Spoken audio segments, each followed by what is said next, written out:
Tokiyuki is a young boy who is destined to inherit the title of the shogunate and the responsibilities that come with it. However, since the only thing he is good at is running away from his problems, he lives his life as an irresponsible loser. On this particular day, Tokiyuki is doing everything he can to escape his attendants so he won't have to do his training, and he may be quick, but if these guys get tricked by Tokiyuki simply ducking, they might not be cut out for watching him. Tokiyuki does his best to evade them, but eventually he is forced to practice anyway. However, while the attendants aren't looking, he slips away and climbs onto the roof for fun. The attendants frantically chase after him to stop him from getting hurt, but all the commotion is starting to annoy the officials since they are in the middle of the send-off party for Takagi.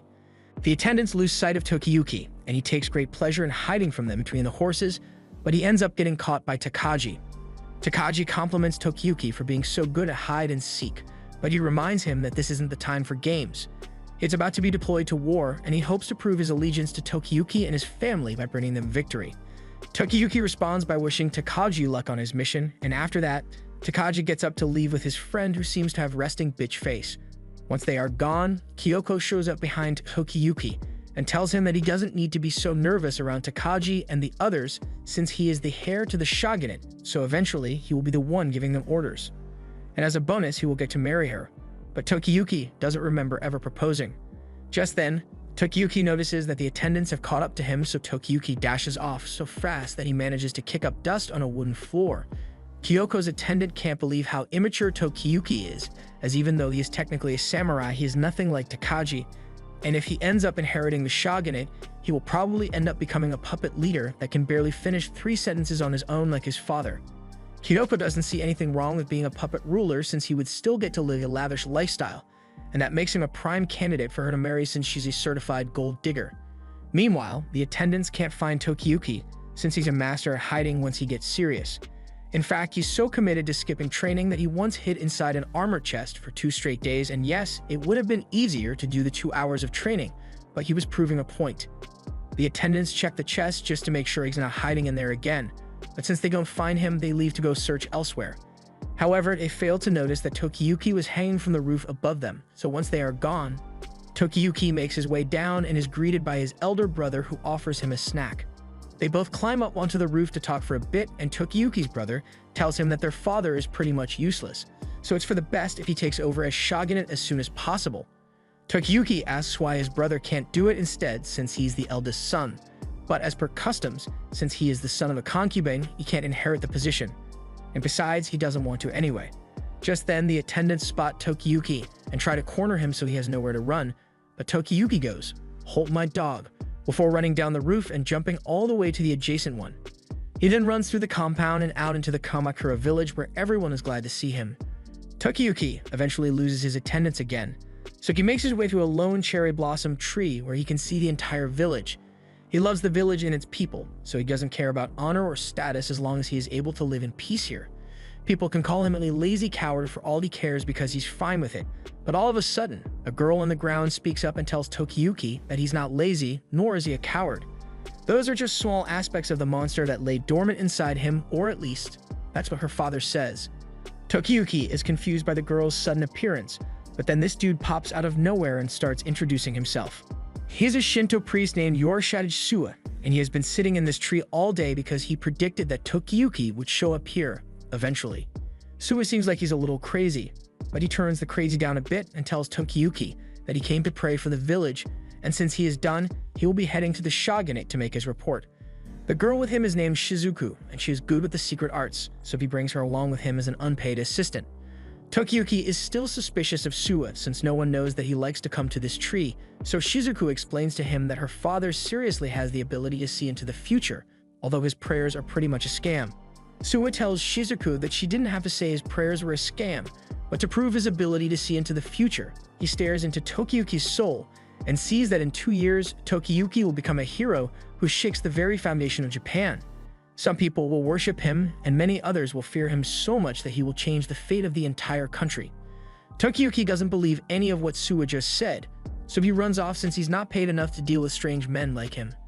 He heads back home and tells his brother all about what Suwa said, but he doesn't think it's too far-fetched since Tokiyuki has a superhuman talent for evasion. He personally believes that Tokiyuki would become a hero if a tragedy were to occur. And unfortunately, A tragedy was right around the corner for them, as when Takagi was leading his army into battle, he suddenly turns on them and sliced his companion so fast that it took physics a couple seconds to catch up.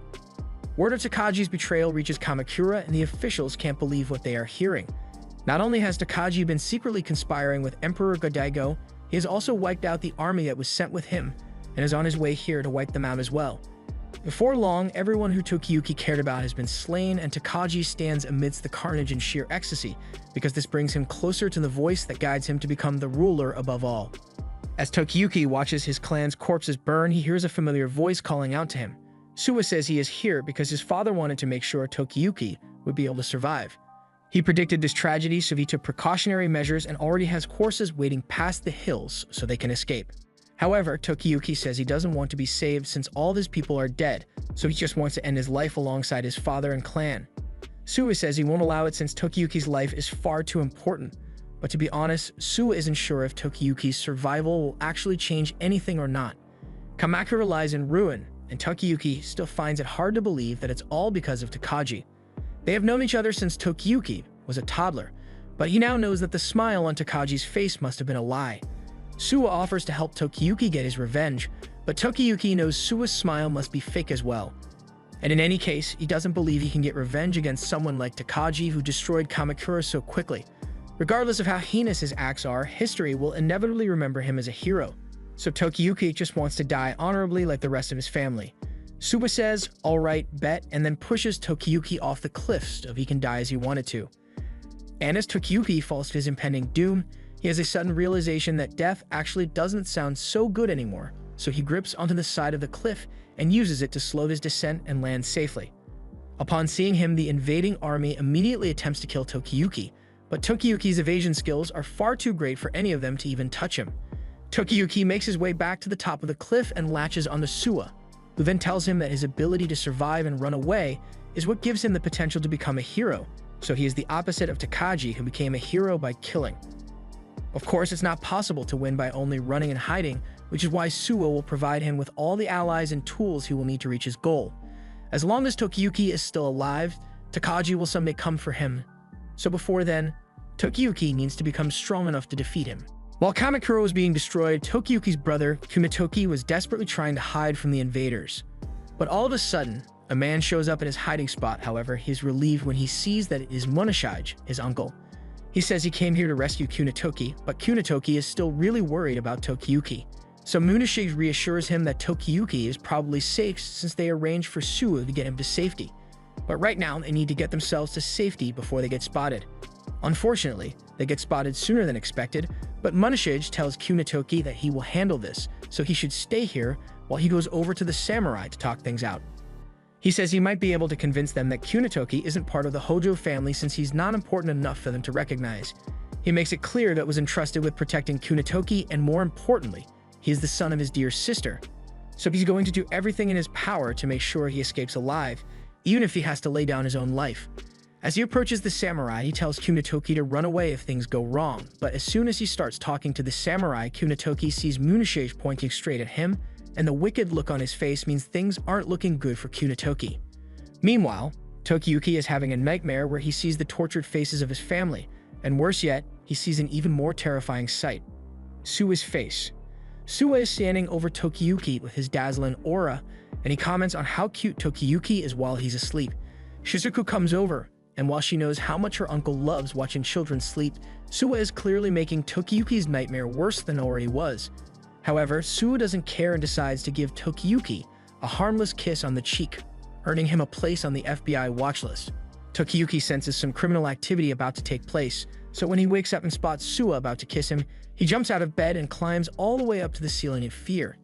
Suwa says he expected as much from Tokiyuki and his escape skills, but when asked to explain himself for trying to kiss Tokiyuki, he responds with, "It's just a prank, bro." Tokiyuki tells him this is no time for pranks since they are still in grave danger.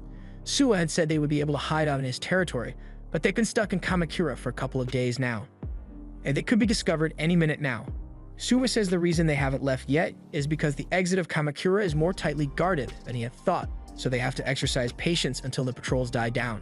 Tokiyuki recognizes the banners of the patrol, but the samurai under those banners are all people who had previously sworn their allegiance to the shogunate, but ended up betraying their oath and assisting in the destruction of Kamakura, and all of it was done under the orders of Takagi.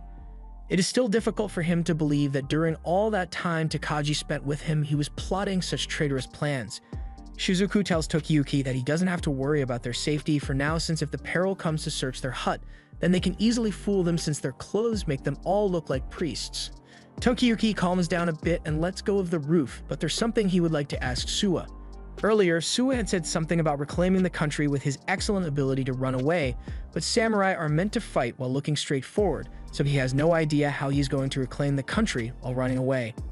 He wants to know if Suwa truly believes that he can defeat Takagi and avenge everyone that he loved, and Suwa is overwhelmingly positive about it. There is no doubt in his mind that Tokiyuki will become a legendary hero because he foresaw it with his divine eyes. So for now, he asks Tokiyuki to please bear with him until his prophecy becomes a reality.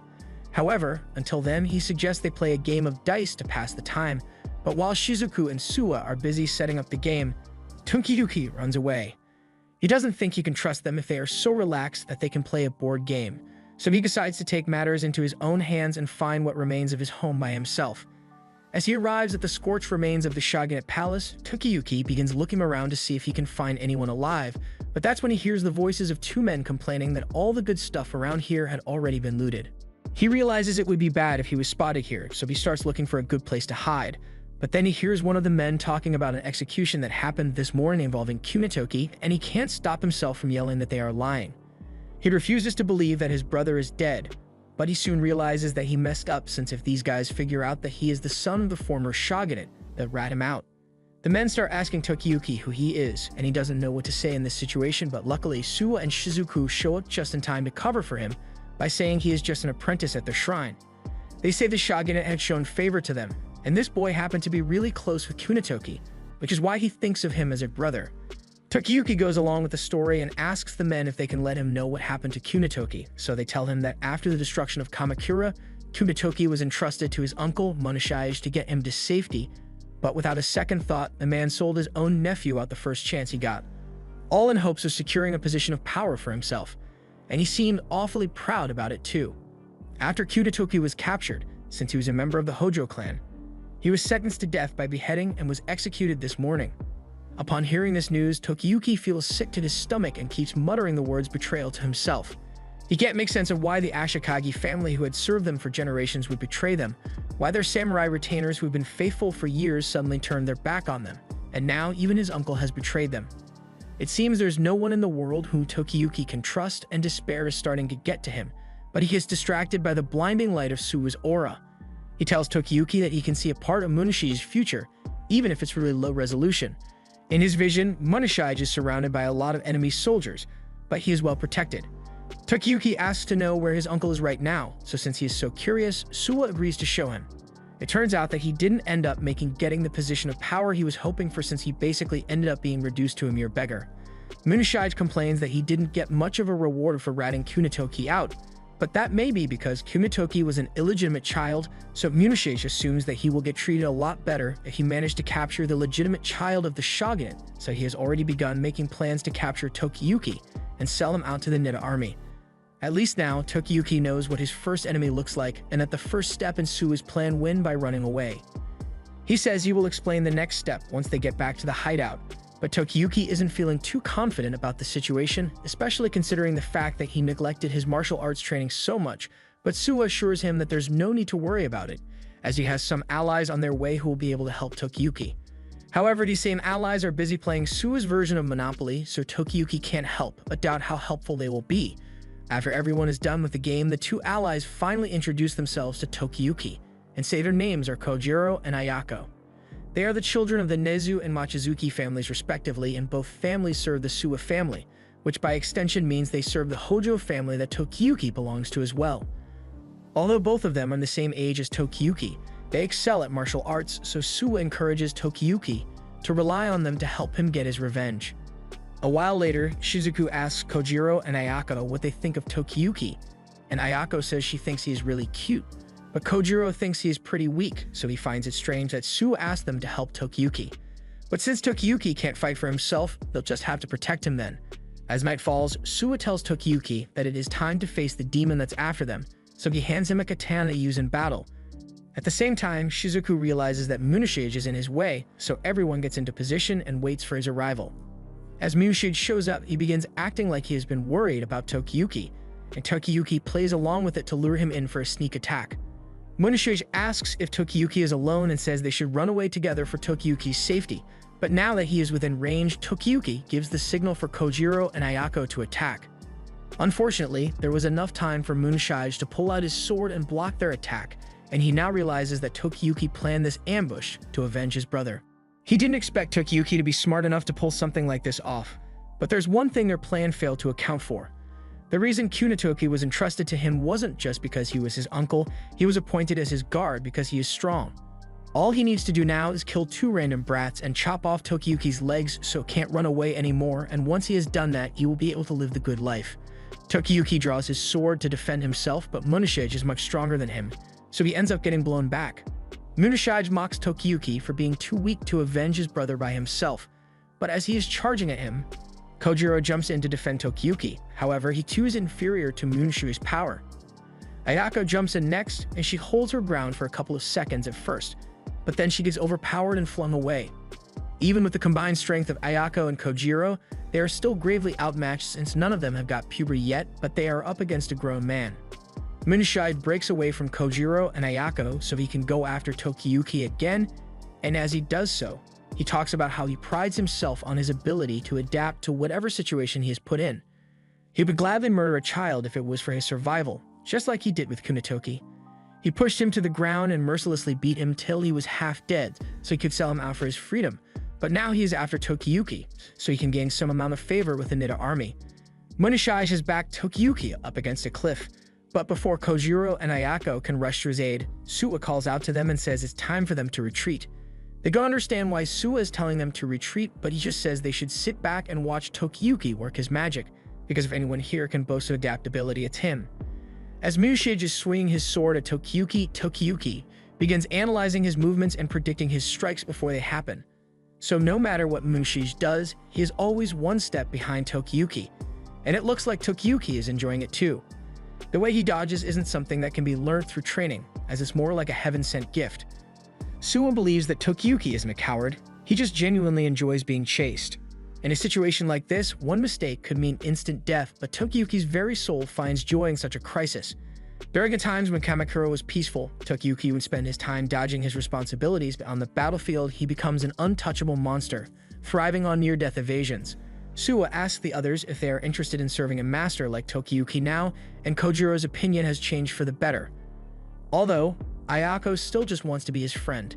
They get ready to rejoin the fight, but as they go, Suwa advises them not to waste their effort protecting Tokiyuki. They should just trust that he will be able to evade all danger, but Tokiyuki's attacks are still very weak, so they'll have to make up for that. Munashige is starting to lose his composure since he can't land a hit on Tokiyuki, and that leaves him open for the others to attack. He ends up getting disarmed, but he uses some dirt as a distraction to get away from them. Since they don't need to protect Tokiyuki, they focus their efforts solely on creating an opening for him to strike. So while Munashige is charging at Tokiyuki, Ayako comes up behind him and kicks him to the ground. Munashige then switches targets and tries to use his sword to finish her off, but before Ayako gets slashed, Kojiro disarms Munashige by throwing his sword and knocking him to the ground. And now that Munashige has been disarmed and disoriented, Tokiyuki leaps into the air to deliver the final blow. Munashige's life alone will not be enough to avenge Kunitoki and all the others who were killed in Kamakura, but it's a good start on his quest for revenge. After that, the group makes their way through the forest to get out of Kamakura, and along the way Suwa asks Tokiyuki how it feels now that he's had his first victorious battle. Tokiyuki doesn't really know how to feel about it since he was just focused on running away, and before he knew it, he had already claimed Munashige's head. He knows he couldn't have done it alone, so he faces the others and sincerely thanks them for their help. Suwa takes the opportunity to remind Tokiyuki that he needs 2 things in order to win a war by running away. First, he needs to be a valuable leader to his team, thereby making him a top priority to the enemy, and the second condition is to have allies that can act as his weapon. To fulfill these 2 conditions, Tokiyuki must maintain his pride as a Hojo orphan and become someone that people are drawn to. If he can do those 2 things, and Suwa genuinely believes that Tokiyuki will be able to defeat any demon that comes his way. Tokiyuki says he understands and walks to the edge of the cliff, where he swears that he will someday return to Kamakura to reclaim it from Takagi. He then throws his sword into the forest, and Suwa thinks is a very touching display of commitment, but he recalls seeing a vision that something terrible would happen if Tokiyuki threw his sword from the top of that cliff. Just then, a wolf emerges from the forest with Tokiyuki's sword stabbed in its back, and it's pretty pissed at him, so Tokiyuki makes a run for the hills in record time. They manage to successfully escape Kamakura together, and Tokiyuki begins his journey to becoming the greatest hero in Japan. But once they're in Suwa's territory, Tokiyuki is pushed to his wits' end with Suwa. Shortly after arriving, Tokiyuki became overwhelmed by the sheer number of maidens Suwa had assigned to him. But Suwa innocently says he just asked them to look after Tokiyuki, make him breakfast, and give him some special physical contact to make him feel better. But it was too much for Tokiyuki to handle, so he tried to run away. However, his attempts to flee led him to fall into this random hole, and it's because Suwa foresaw the future, where Tokiyuki would be running away from the girls along this road, so he dug a hole ahead of time to trap him.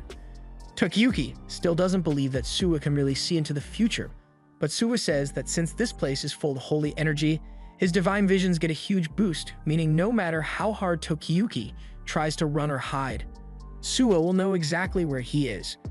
After all, this is his expanded domain, the Suwa Grand Shrine.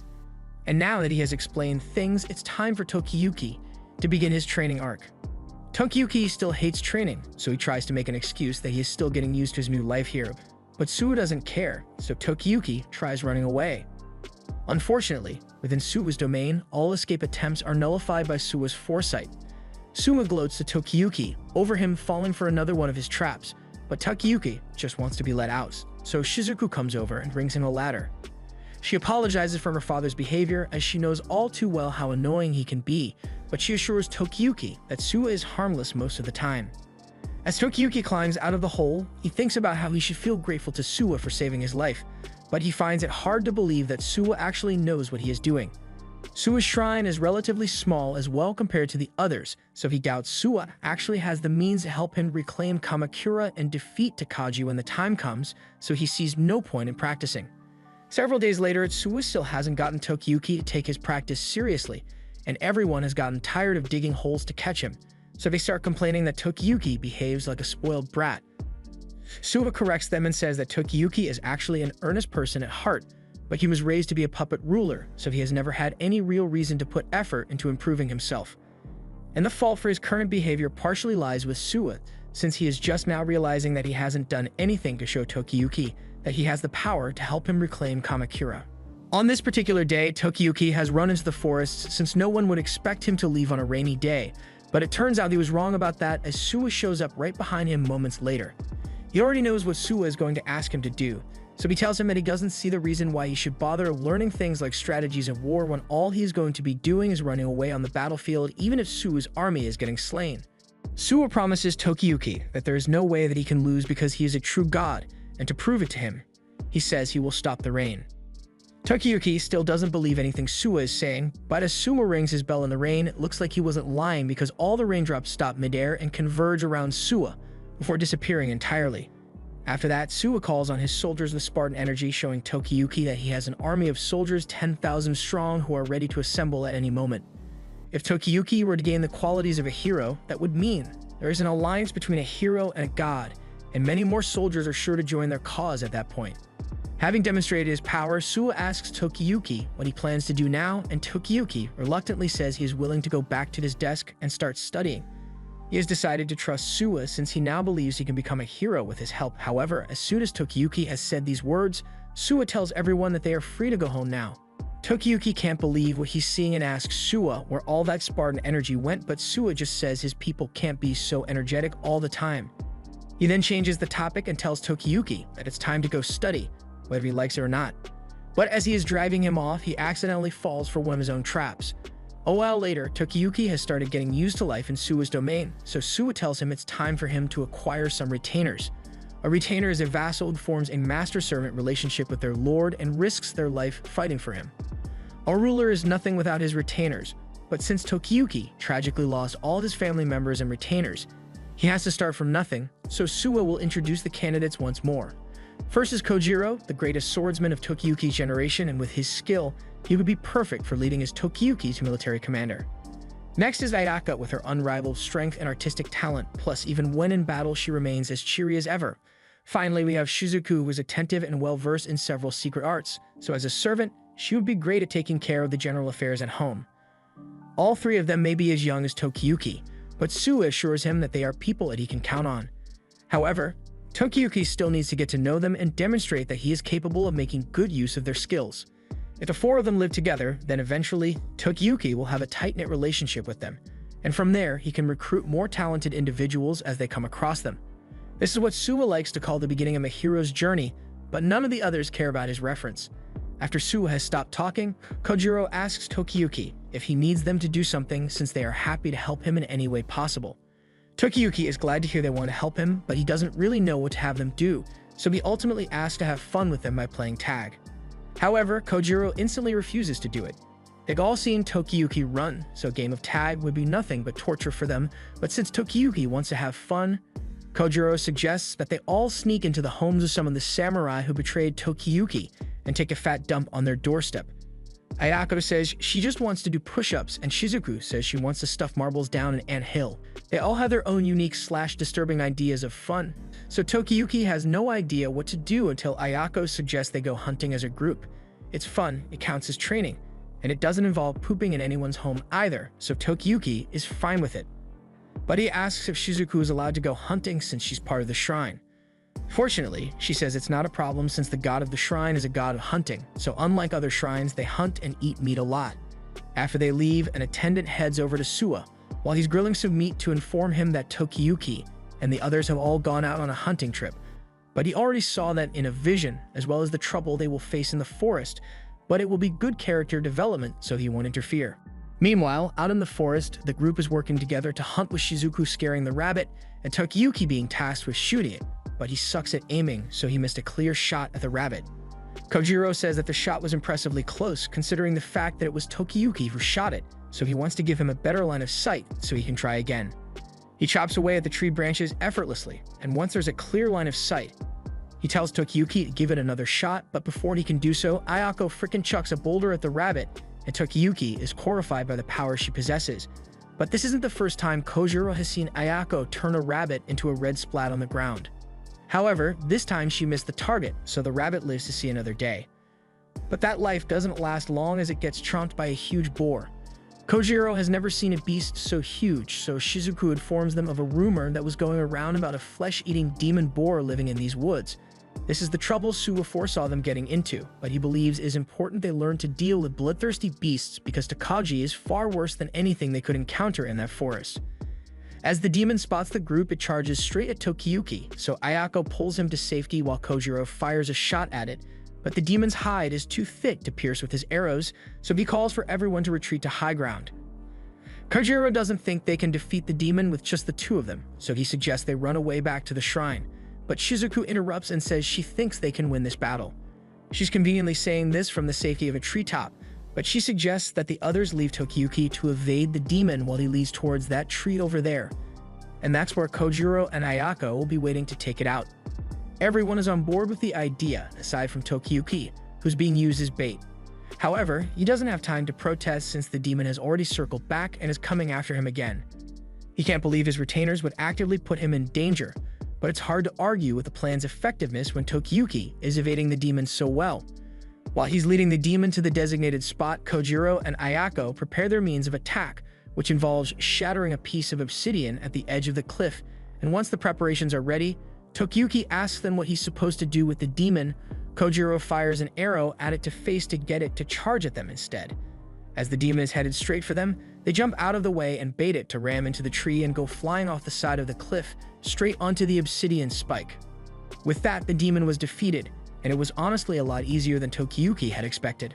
Once they saw that a bow wouldn't work, they all worked with each other's strengths to take down the demon, but even though it attacked them first, Shizuku still feels bad for it since it was likely a beast from ancient times, and if it had others of its kind around, then maybe it wouldn't have succumbed to evil.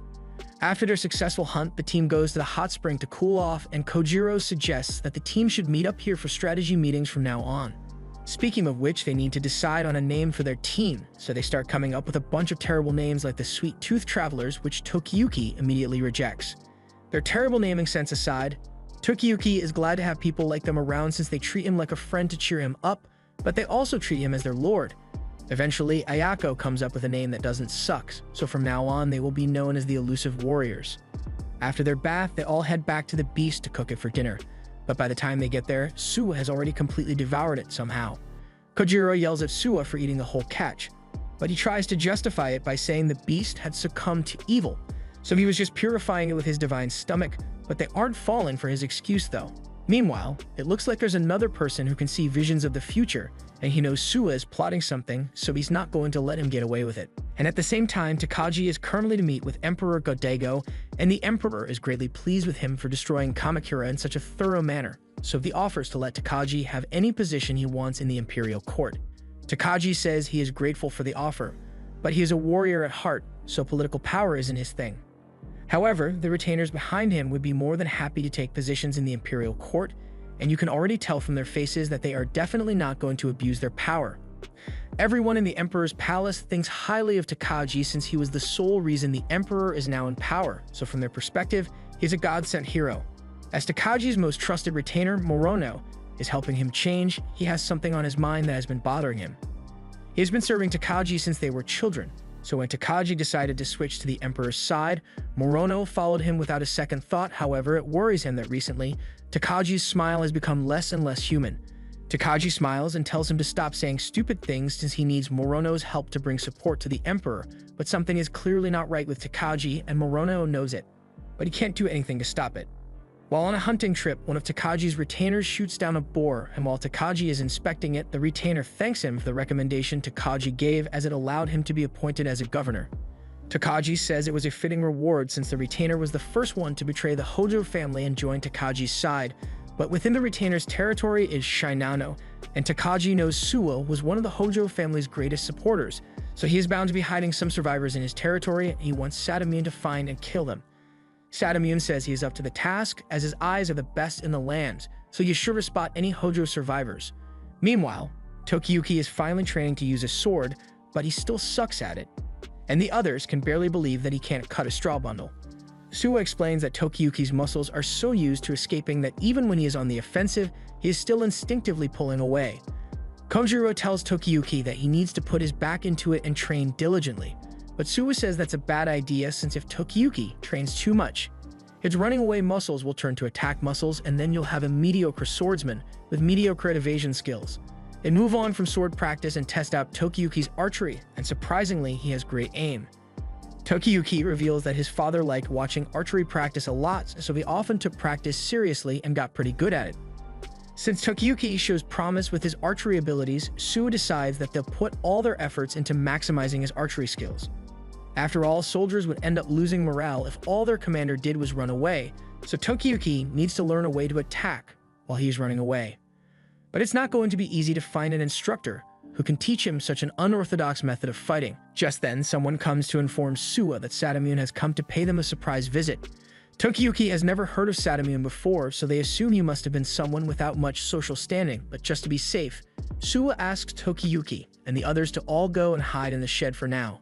Suwa heads to the front gate to greet Sadamune, and Sadamune wastes no time informing Suwa that he has been appointed governor of Shinano, which makes him Suwa's boss now. One of the Suwa family members finds this hard to believe since not long ago Sadamune was working for them.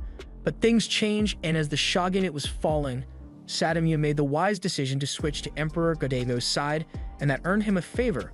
Meanwhile, the Suwa family supported the Hojo family, so now that Godaigo is in charge, they have no right to complain about any consequences they face. But that's an issue for another day. For now, Sadamune came to tell Suwa that if he has any Hojo family members hiding within his territory, he had better hand them over to him. Suwa denies hiding anyone. In fact, he denies ever having seen any Hojo family members. Sadamune doesn't believe him, so he uses his superhuman vision to spot every suspicious-looking person in the area. He sees two soldiers in the distance watching from behind a tree. He sees a man clutching a knife in his jacket, and he sees a bunch of children hiding in a cabin. He doesn't know which one of them is the Hojo survivor, but they all look pretty suspicious to him, so sooner or later he will find out who it is and catch them. That's all he wanted to say, so Sadamune turns to leave, but before he does, he has to abuse his power at least once, so he takes a shot at one of the shrine maidens and cuts her ear just for the sake of it. Later that night, Shizuku informs everyone that the shrine maidens who got shot is okay, and her ear should be able to heal soon enough. Satamune is an expert archer, and thanks to his superhuman vision and observational skill, he has a major edge when compared to other archers. It seems like they've got a really troublesome person as their governor, and Kojiro especially doesn't like him for doing something as dirty as aiming at a simple shrine maiden. He asks Tokiyuki what he thinks about the situation, but while Tokiyuki agrees that Satamune is a bug-eyed creep, he has to admit that Satamune's archery was beautiful. Suwa understands that Tokiyuki recognizes talent in spite of a person's character, and that attitude will surely be useful to him once he becomes a general, but more importantly, Suwa has just found the perfect instructor for Tokiyuki. He then tells Tokiyuki that he's going to have to play a game of hide and seek with Satamune to further his training. Satamune has two goals right now, and those are to find Tokiyuki and to weaken the influence of the Suwa family by doing so. Meanwhile, Tokiyuki will also have two goals to accomplish. He needs to stay hidden from Satamune, whether it be by concealing his presence or by hiding his identity, while also absorbing knowledge about Satamune's archery technique. Satamune is bound to abuse his newfound power as governor every chance he gets, so there will be plenty of opportunities to learn from him. Tokiyuki finds the idea exciting, so a plan is put in motion to lure Satamune back to the shrine, and it doesn't take long either, as the moment Satamune learns that there is a dog shooting competition being held in Suwa's shrine, he plans to crash the party in an attempt to provoke while searching for the Hojo survivor. On the day of the competition, everyone is having a good time except Kojiro, who couldn't manage to shoot a single dog. Tokiyuki is up next, so Shizuki wishes him good luck, but Suwa reminds her that she can't use Tokiyuki's real name right now since it could lead to Satamune realizing who he is. Instead, Suwa tells her to use an alias when referring to Tokiyuki, so she starts blushing and asks if she can call Tokiyuki Big Brother from now on. There's an awkward silence after that, so Shizuku runs away and Tokiyuki has no idea what just happened, but he doesn't have time to think about it as moments later, Kojiro comes running over to tell Tokiyuki that Satamune has shown up. He just driven unannounced and says he wants to participate, and of course, Suwa has no right to refuse his wishes since he is the governor.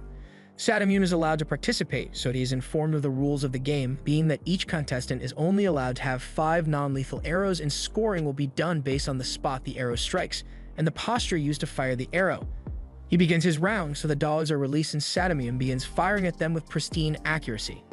Tokiyuki is majorly impressed by Satamune's flawless technique and aim, but Suwa is over in the corner in fear. However, it's not because of Satamune, it's because he just looked into the future and saw that firing arrows at dogs is considered animal abuse in the 2000s, so he's trying to rationalize the fact that he may get cancelled for holding the competition, even if the arrows are non-lethal. After Satamune is done taking his shots, he asks the arbiter what his current position is, and unsurprisingly, he is informed that he is now in first place. Satamune mocks the people of Suwa's territory for being bested by a surprise contestant, but the people defiantly tell him that there are still many strong archers here that could beat him. But Satamune doesn't seem convinced, so he wants to make a bet with Suwa. He will have a one-on-one match with any archer in Suwa's territory, and if he wins, then Satamune will be allowed to search the homes of every person whom he deems to be suspicious, with no repercussions no matter what crimes he commits in the process. Kojiro is enraged that Satamune would propose such an unfair bet, but Suwa says they can oppose him too carelessly since he was appointed by the Emperor as governor. However, if he makes his intentions clear with a bet, it makes things easier for Suwa. Suwa accepts Satamune's bet, but by the conditions Satamune set, if Suwa's side wins, then Satamune will not be allowed, nor will he have any authority to search their territory anymore. Satamune is laughing to himself over how stupid Suwa was to accept the bet since there's no way anyone here could ever beat him. And after he has won, if he ends up finding the Hojo survivor, then he will have good reason to label Suwa as a criminal and have him executed. And from there, he can do whatever he wants with Suwa's territory. Since they've agreed on the bet, Satamune asks which strong warrior he will be facing. Suwa says they don't need a strong warrior to defeat the likes of Satamune, which is why he's sending out a child instead. Both Satamune and Tokiyuki are shocked by Suwa's choice, but Suwa introduces Tokiyuki as Chojumaru and says he is the least competent person they have, so it should be fair to Satamune if he completes. Satamune is fuming at this point, but Suwa goes on to say it would be boring to handle things the normal way, which is why he suggests that the contestants be allowed to shoot at each other as well. Of course, Satamune is free to refuse if he wants, but only if he's fine with being known as a bitch that is. The others try to get Suwa to stop provoking Satamune since Tokiyuki's combat prowess is nowhere near good enough to back up Suwa's claims. And frankly, they don't understand why he would make Tokiyuki go up against Satamune in the first place. Suwa explains that this is a great chance to speed up Tokiyuki's training arcs. It's going up against a master, it's a prime opportunity to learn. and Suwa has already seen a vision of the future, which says if Tokiyuki goes through with the contest, then a bright future full of growth awaits him, and more importantly, after the battle, he is guaranteed to learn a cool new skill. Although Tokiyuki still doesn't seem convinced, Suwa breaks it down and asks Tokiyuki what choices he wants to make. As a general of Hojo, he can choose the dangerous option and grow as a fighter, or he can run away and avoid his problems altogether. When Suwa puts it like that, there's only one clear answer Tokiyuki can give. He has already decided that he will kill Takagi in the future, and if he wants to accomplish that, he can't run away from a challenge like this. Tokiyuki gets on his horse to await the starting whistle, and as the competition begins, Sadamune has the option of just going after the dogs for a safe win, but he felt insulted by the fact that he was challenged by a kid, so he decides to shoot at Tokiyuki. Instead, however, as he raises his bow to aim, Tokiyuki has already fired a shot at him. And while Sadamune managed to dodge it, he is incredibly pissed now.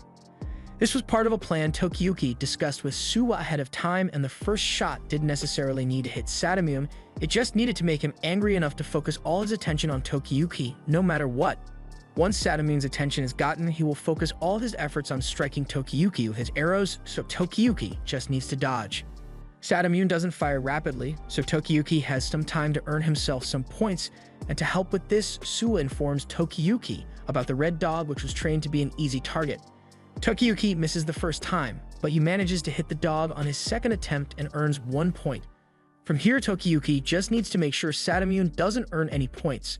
Eventually, Sadamune is down to his last arrow, and it is at this point that he will probably start aiming for the dogs again to make sure he doesn't lose.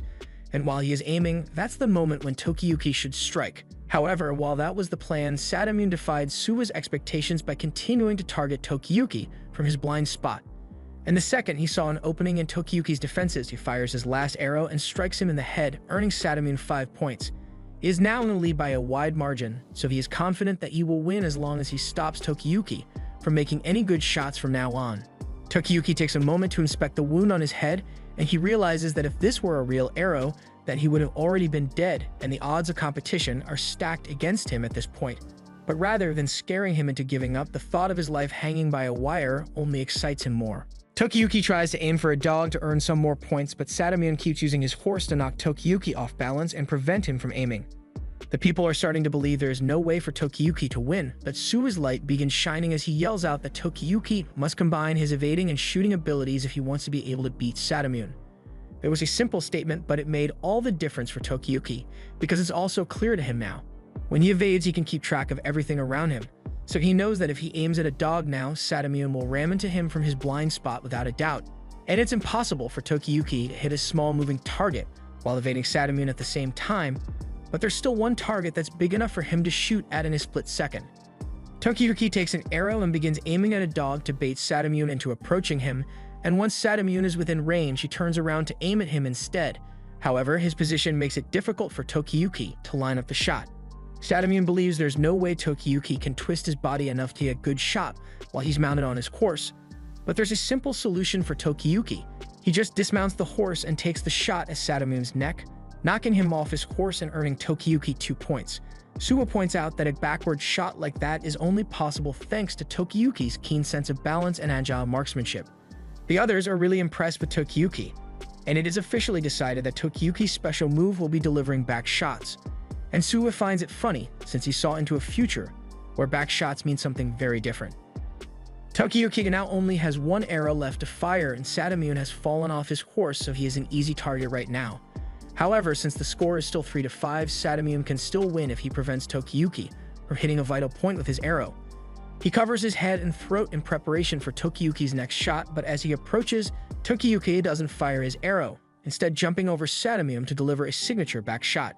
Technically, it's called the Parthian shot and was popularized by the Parthians, who used this technique to defeat Rome on horseback. However, we'll call Tokiyuki's version a back shot.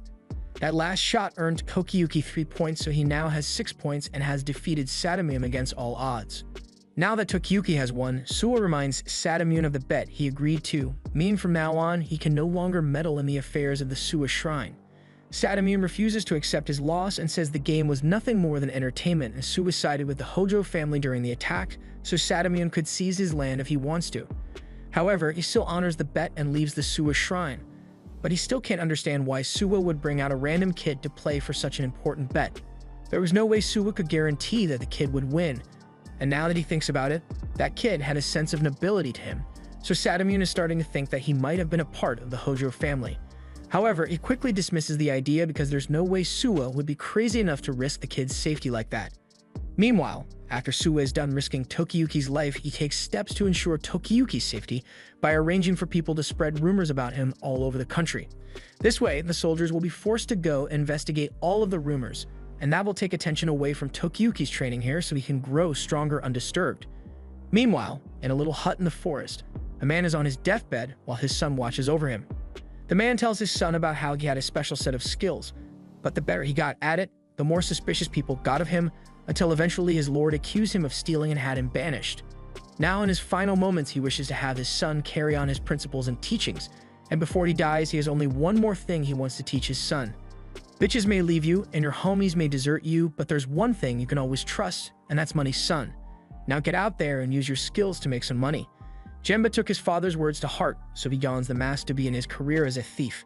The next day in the Suwa Shrine, Tokiyuki is struggling with having to do physical labor for the first time in his life.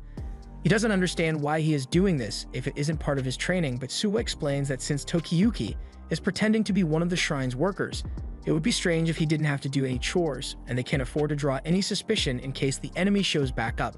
However, the only enemy that could show up would be Sadamune, and Kojiro doubts Sadamune would show his face here again and after the humiliation he faced yesterday. Yet, as they look towards the gate, Sadamune is standing right there with a creepy smile on his face.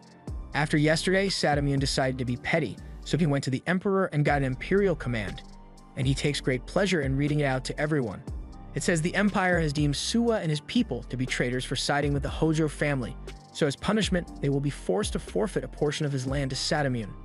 Sadamune laughs as he tells Suwa that he only has 10 days to have everyone who lives on that land relocate, but he pauses for a second to glare at Tokiyuki, since he is still holding a grudge over the archery contest. That night, Suwa holds a meeting with all his retainers, and they are understandably outraged by the situation Sadamune has put them in. They've been tirelessly cultivating this land for generations, so they aren't willing to give it up without a fight, but Suwa tells them that this is not the time to act yet. Sadamune has an imperial decree, and if they defy an imperial order, they will become enemies of the court, and that would lead to their destruction before Tokiyuki's training has been completed. He asks them all to be patient and wait for the right time, but for now, they can't do anything. He brings the meeting to a close and tells everyone to return to their homes, but he asks Tokiyuki to stay behind because he has something he wants to discuss with him. Once they are alone, Tokiyuki asks Suwa what he plans to do about Sadamune because at this rate, the people here will lose a lot of their homes and farms to him. Suwa thinks it's great that Tokiyuki is concerned about giving the people justice, but a sense of justice is not always enough to get things done.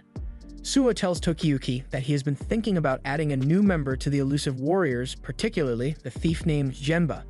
Tokiyuki is perplexed that Suwa wants to add a thief to the team, but Suwa makes a good point since a thief uses all sorts of tricks to obtain their target and can get in and out of location undetected. Tokiyuki is impressed by the skill Genba supposedly possesses, but he still doesn't understand why Suwa wants to enlist Genba, so Suwa explains that he has something he'd like Genba to do for him. He wants to get Genba to steal the Imperial command from Sadamune's residence. That sounds crazy to Tokiyuki, but according to the informant Suwa has in Kyo, it takes longer than it does at the DMV to get an Imperial command issued, so if they manage to make Sadamune's go missing, it will buy them a bit of time. Tokiyuki thinks stealing is wrong, and yes it is, but it's only illegal if you get caught. Tokiyuki is going to learn that even criminals can become useful retainers, so he leaves for the night, and as he goes, Suwa's assistant asks him if it's really alright to send Tokiyuki and the others to find Genba on their own. Suwa thinks it will be fine since Tokiyuki may be a child, but he still has the makings of a capable lord. The next day, Tokiyuki and the others have arrived at the village where Genba is from, so they get the attention of some people nearby and tell them that they are trying to find him. The people are nice and seem eager to help Tokiyuki and his friends, but the second they hear the name Genba, they all briefly unlock the Speed Force and run back to their homes so they don't have to get involved with Genba. And I can see why, because Genba sneaks up on Tokiyuki and the others as soon as he heard his name being mentioned. Tokiyuki is scared out of his mind, so Kojiro and Ayako come to his aid. However, Genba has already jumped into a tree, and so has Tokiyuki. Genba tells them that he heard that they are looking for him, so he would like to know what business they have with him. Tokiyuki speaks up and says he is from Suwa's shrine and wants to add Genba as one of his retainers, but Jimba knows all about Tokiyuki being a Hojo family survivor, and he could get a lot of money if he sold Tokiyuki out to Satamune. But before the others try attacking him, he tells them to calm down since there's still room to negotiate. And while they weren't looking, he also managed to steal all their wallets, so Tokiyuki is already impressed with Jimba's skill. But earning Jimba's cooperation isn't cheap. Jimba says he wants to be paid 5 million yen's worth of money for not selling Tokiyuki out to Satamune, and another 5 million yen for every task Tokiyuki asks him to perform. Tokiyuki is shocked that Jimba is asking for money, and Jimba believes Tokiyuki's shock is due to the fact that he doesn't want to pay that much. However, the real reason is because Tokiyuki thinks a reward like that is too little for Jimba. To be honest, he was willing to offer Jimba a province or something once he reclaimed Kamakura. After all, he would be a distinguished vassal who made great contributions. But since all he's asking for is money, Tokiyuki thinks Jimba is being very humble. Jimba is confused and doesn't know what to think, so Shizuku goes up to him and assures him that Suwa Shrine will ensure payment for Jimba's daily expenses, but she asks if he is sure he just wants money. After all, if Tokiyuki grants Jimba a province, he could gain several times the amount he asked for, and much more. And Kojiro mentions that Jimba helping Tokiyuki now would earn him a lifetime of support from the future ruler, so isn't it a gamble worth taking? Jimba runs away to get them to stop whispering things in his ear, and while he was initially hoping to swindle some money out of Tokiyuki, he says he is fine helping him out for now. But he has one condition if Tokiyuki wants him to steal the Satamune's Imperial Command. He's not willing to risk his life alone for a lord he doesn't trust yet, so he will only do it if Tokiyuki comes with him. As they approach Satamune's compound, they spot the warehouse where Satamune likely kept the Imperial Command. Jimba is surprised that Tokiyuki was willing to come along, but Tokiyuki believes it's only fair that he joined Jimba since this was Tokiyuki's request to begin with. That's all well and good, but Jimba reminds Tokiyuki that if he's not careful, he will end up like the other thieves who got caught trying to steal from Satamune. The shed is secured with 3 locks, and Jimba can easily pick his way through them, but the real problem here is the security posted out front. Fortunately, Jimba knows exactly how to get past them. He runs out into the field and uses a branch to vault his way into the compound, and once he's in, he throws a rope to Tokiyuki so he can break in as well, and Tokiyuki seems a little too excited to be committing a crime. Jimba wonders why he is so willing to do this, so Tokiyuki explains that he is doing it to repay his debt to the Suwa family for the support they've given him, so it's the honorable thing to do for him to do. However, Jimba thinks that's a stupid reason since things like honor and kindness will never get you far in life because people can always betray you. But if you use money and fear, you can get someone to do whatever you want. For instance, there was once a woman who refused to pay Jimba after she asked him to investigate her cheating husband, so as revenge, Jimba snuck into her house and did unspeakable things to her rice. That aside, Jimba tells Tokiyuki to wait here while he handles business, so Tokiyuki does as he says. But he soon hears Satamune's voice nearby, so he starts panicking as it may be possible that Jimba set him up to be captured. However, the Satamune goes up to the guards and tells them to go fix some nails on the fence all the way across the compound from the shed. The guards ask why since their job is to guard the shed, but Satamune is their boss, so they are forced to obey. As you probably guessed, that was really Jimba wearing a disguise, and he explains that his mask has special properties that allow him to disguise himself as pretty much anyone. As he and Tokiyuki are looking for the Imperial Command, Jimba mentions that he knows Tokiyuki doesn't trust him after all. No one would trust a subordinate who can steal anything, even Tokiyuki's identity. So why would Tokiyuki, who has already been betrayed by millions of soldiers, ever share trust with someone like him? While this is going on, Tokiyuki and Jimba have been found out by one of Satamune's subordinates with inbuilt radar hearing. And after realizing that there are intruders within the compound, he gets ready to go thief hunting. This was the end of episode 5. Subscribe to not miss the next part.